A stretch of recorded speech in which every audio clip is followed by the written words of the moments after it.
Sebab munculnya bid'ah. Sebab apa?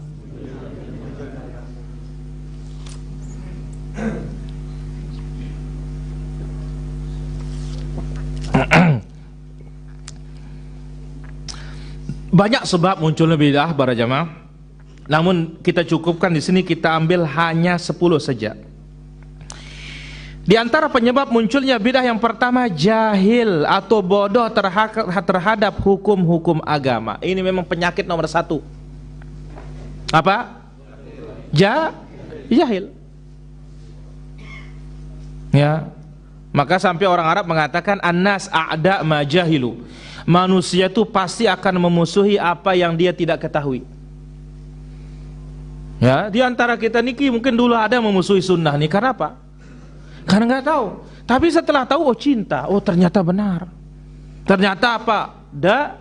Dalil. Ya, kalau kita lihat dulu zaman kita beragama ikut-ikutan. Nah sekarang apa?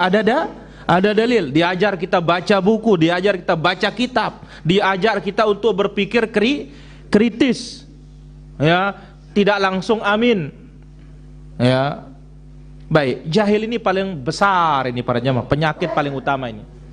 Dan jahil ini penyakit semua umat.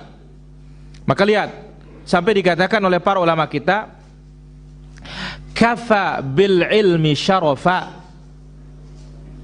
Ya. Cukuplah ilmu itu mulia, an yadda'ihi man la yuhsinuh, yang tidak berilmu menganggap dirinya berilmu, wa yafrahu bihi idza nusiba ilaih, dia bangga dikatakan berilmu padahal enggak punya ilmu. Ini cukup mulia ilmu itu para jamaah. Ya, coba lihat ya, kecuali orang yang dirahmati oleh Allah Azza wa Jalla, kalau dipuji Masya Allah banyak sekali ilmumu. Kalau dia tidak punya ilmu dan dia tidak ada takut kepada Allah, pasti dia senang. Tapi jarang orang yang sanggup untuk dicela. Maka oleh karena itu, apa itu ikhlas? Kata para ulama kita, ikhlas itu engkau dipuji maupun dicela sama. Itu baru namanya ikhlas para jamaah. Dipuji maupun dicela sama, nggak ada gunanya. Kenapa? Karena manusia muji, bukan Allah Azza wa Jalla. Karena manusia mencela, bukan siapa? Bukan Allah Azza wa Jalla. Jadi ini sebab munculnya bid'ah pertama di muka bumi inilah karena apa? Kejahilan. Baik. Yang kedua, ittiba'ul hawa. Ikut hawa nafsu. Maka Allah Azza wa Jalla mengatakan, "Wa man adhallu mimman ittaba'a hawah bighairi hudan minallah." Manusia yang paling sesat itu yang ikut hawa kemauan. Dan juga para ulama kita mengatakan apa? Sebagaimana dibawakan dalam kitab Al-Isbah, dikatakan ya, sanamu kullu insanin hawahu. Berhala setiap orang itu hawa nafsunya. Ya, patung, kubur bisa kita tinggalkan, tapi egois di dalam hati berat. Hawa nafsu, kemauan berat. Coba lihat betapa sering kita dengar rokok haram, tapi ini dong masih melihat. Kenapa? Nafsu. Ini berhala yang belum bisa kita kalahkan. 0.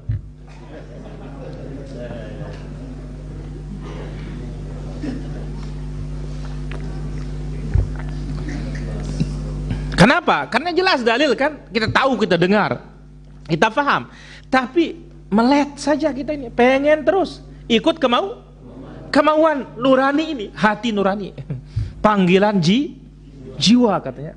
Nah ini bahaya nih. Ini masih taat kita kepada dia, maka dikatakan sonamu kullu insanin hawahu. Berhalanya setiap orang tuh hawa nafsunya. Baik. Yang ketiga, fanatik terhadap pendapat seseorang atau mazhab tertentu. Naam, ini bahaya. Ta'assub, fanatik. Ya, kalau tidak dari dia tidak diterima, kalau bukan mazhab dia tidak diterima. Maka lihat orang-orang yang menyelewengkan sifat-sifat Allah, ya, karena fanatik terhadap ilmu kalam, apa kata mereka? Wa kullu nassin awhamat tashbiha awilhu aw fawwidhu warum tanziha. Seluruh dalil awhamat tashbih, yang ya mengiham, menampakkan dalil itu seperti menyerupakan Allah dengan seperti di atas, punya tangan, punya muka, punya betis, punya wajah. Wa kullu nassin awhamat tashbiha awilhu ay haribhu, selewengkan maknanya. Kalau enggak diselewengkan maknanya au fawwidhu, serahkan artinya kepada Allah. Ahlus sunnah menyerahkan cara, artinya Allah di atas, ya jelas di atas, bukan di bawah, bukan di kiri, bukan di kanan, tapi di atas. Cara serah siapa? Kepada Allah. Nah, mereka ini apa arti istawa? Allahu a'lam. Hanya Allah yang tahu apa arti istawa. Apa arti yadun? Yadun Allahu a'lam. Hanya Allah yang tahu arti yadun. Ini namanya tafwidul makna, menyerahkan makna kepada Allah karena fanatiknya kepada ilmu kalam. Warum tanziha, dan tujukan tanzih, mensucikan Allah dari keserupaan. Jadi yang ketiga ini bahaya pada jamaah, fanatik terhadap pendapat seorang atau fanatik terhadap madhab. Ini mengakibatkan kita ini mengakibatkan munculnya apa? Bid'ah. Maka lihat Imam Syafi'i rahimahullah, sungguh adil beliau mengatakan apa?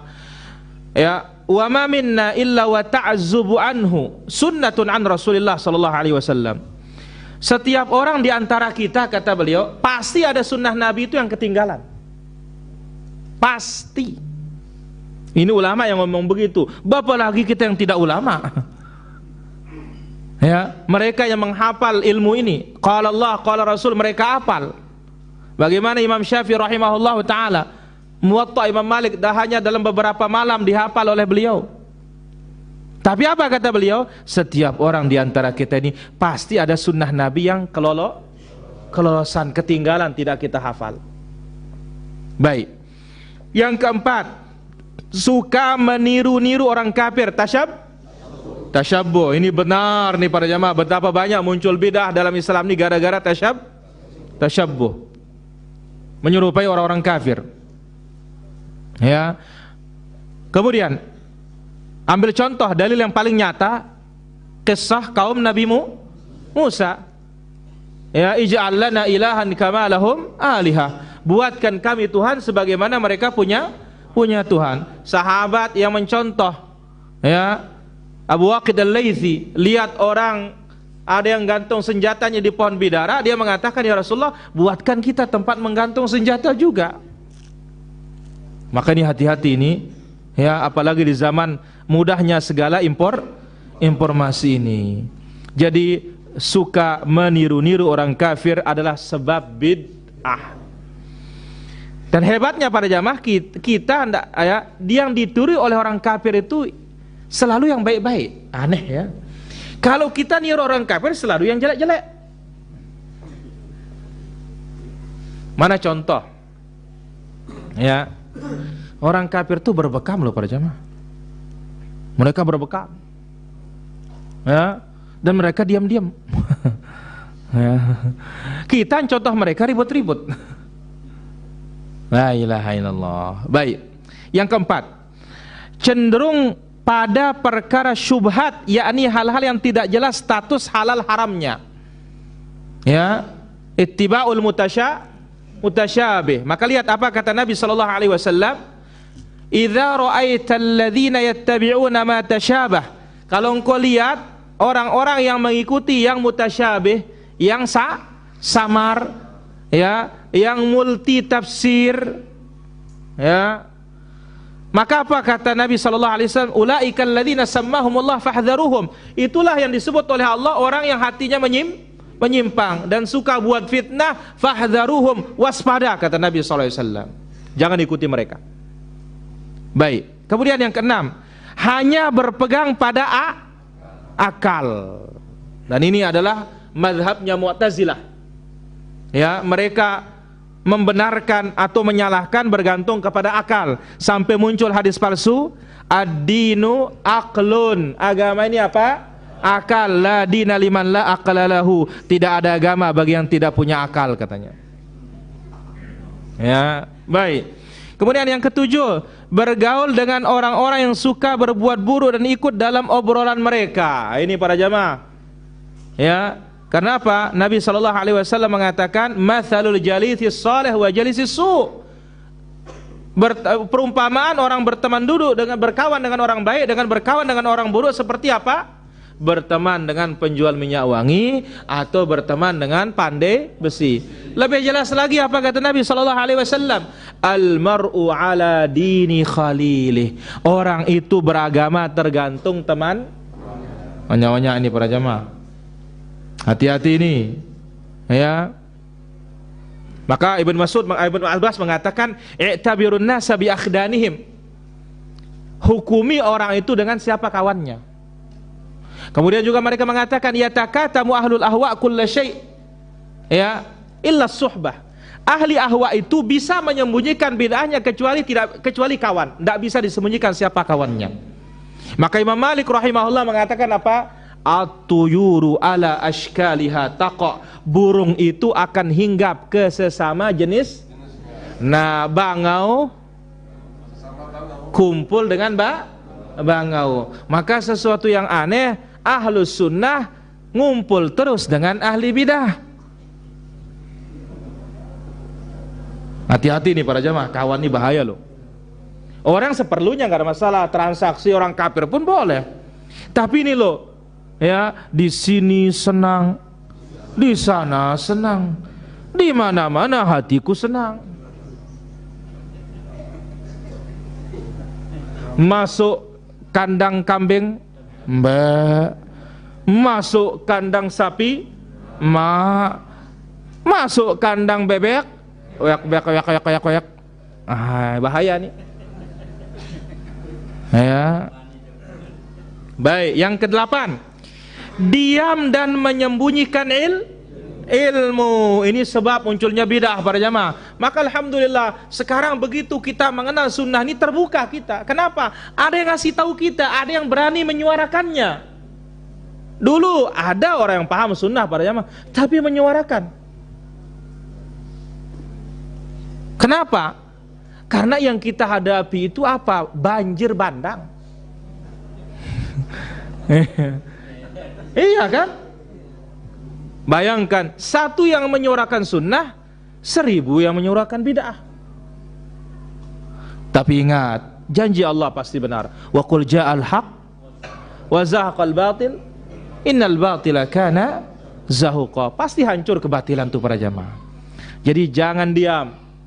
Ya, ingat ucapan Ali Ad-Daqqaq rahimahullah, as-sakitu 'anil haqqi syaitanun akhras. Yang diam terhadap kebenaran tidak menyampaikannya itu setan apa? Setan bisu, setan paku. Wal mutakallimu bil batil syaitanun natiq. Yang menyampaikan kebatilan itu setan pintar bicara. Maka itu sebabnya Nabi ketika menyebutkan garis kiri dan garis kanan, laisa minha sabilun illa wa alaihi syaitanun yad'u ilaihi. Setiap jalan itu ada setan yang mengajak kepadanya kah. Kemudian Nabi mengatakan, du'atun ala abwabi jahannam. Dai-dai yang menyeru kepada neraka, pintu neraka jahannam. La ilaha illallah. Kemudian Nabi SAW mengatakan, hum min jildatina, dari Arab katanya. Yatakallamuna bi al-sinatina, bahasanya bahasa Arab. Qulubuhum qulubus syayatin fi juthmanil ins. Hatinya, ya, hati setan tetapi berbadan-badan manusia. La ilaha illallah. Ya. Ini bahaya nih menyembunyikan apa? Kebenaran menyembunyikan ilmu nih para jamaah. Baik, yang ke-9. Berpedoman pada hadis yang lemah dan palsu. Ini adalah penyumbang terbesar bid'ah. Ya. Sebagaimana dijelaskan oleh Imam Al-Albani rahimahullah, penyumbang bid'ah yang paling besar hadis apa? Hadis dhaif, hadis palsu. Karena apa? Enak buat hadis itu. Pokoknya ada masalahnya tinggal buatin hadis, pesankan sanad. Ya. Akhirnya orang tertipu, percaya. Wah, ini ada hadisnya katanya. Masya Allah. Maka sebabnya lebih banyak hadis palsu daripada hadis sahih para jemaah. Ya, kenapa hadis palsu itu nggak ada remnya, terus bisa keluar. Bahkan zaman dahulu di antara dawai penyebab kenapa munculnya hadis palsu, hadis lemah itu at-tazallub li sultan. Banyak orang yang menjilat kepada penguasa. Nah, dibuatkan dia hadis. Satu ketika ada salah seorang khalifah senang main burung dara. Dia bawakan hadis. Ya. La sabqa katanya, tidak ada atau tidak boleh ya melakukan sabak, musabaqah, balapan. Pertandingan dengan apa? Dengan adanya hadiah. Illa fi naslin au khuffin au ta'irin katanya. Kecuali memanah ya, kemudian berkuda, kemudian burung dara katanya. Ini khalifah tahu nih, terang yang milik kepeng ruan ini katanya. Nah, dikasih dia satu pusi-pusi uang itu katanya. Ini maumu, saya tahu katanya gitu. Nggak ada hadis Nabi mengatakan demikian. Ini zaman dahulu para jemaah. Di antara asbab orang buat hadis palsu zaman dahulu at-tazallub li sultan. Dia mendekatkan diri kepada penguasa. Ya. Baik, kemudian yang ke-10. Jadi ingat, penyumbang besar bid'ah apa? Hadis palsu, hadis dhaif. Makanya hati-hati para jemaah. Maka Imam Al-Albani rahimahullah rahmatan wasi'ah punya juhud yang besar, sumbangsih yang besar ya di zaman kita ini. Beliau punya kitab yang sangat besar yang berjudul Silsilatul Ahaditsudz Dhaifah wal Mawdu'ah wa Atharuha Sayyi fil Ummah. Ya, silsilah hadis dhaif, hadis lemah, hadis palsu dan dampak negatifnya di tengah umat. Ternyata dampak negatifnya inilah dia munculnya apa? Berbagai macam bid'ah. Yang ke-10, bersikap melampaui batas dalam banyak hal, ghulu. Ghulu ini sebab bid'ah. Ya. Maka Nabi SAW mengatakan halakal mutanatti'un, halakal mutanatti'un, halakal mutanatti'un. Celakalah orang yang berlebih-lebihan, celakalah orang yang berlebih-lebihan, celakalah orang-orang yang berlebih-lebihan. Maka lihat, 3 sahabat yang datang ke istri Nabi SAW. 1, sholat malam terus. Lebih apa tidak? Lebih. 2, puasa terus. Lebih apa tidak? Lebih. 3, tidak nikah supaya fokus apa? Ibadah. Langsung Nabi SAW menegur mereka. Aku yang paling takwa, aku yang paling takut kepada Allah. Meskipun demikian, aku tidur, aku sholat. Atau aku sholat, aku tidur. Aku berpuasa, aku berbuka. Aku menikah. Siapa yang tidak suka dengan caraku bukan termasuk golonganku. Ini dia ada 10 asbab para hadirin di samping sebab-sebab yang lainnya kemunculan apa? Bid'ah di tengah-tengah umat ini.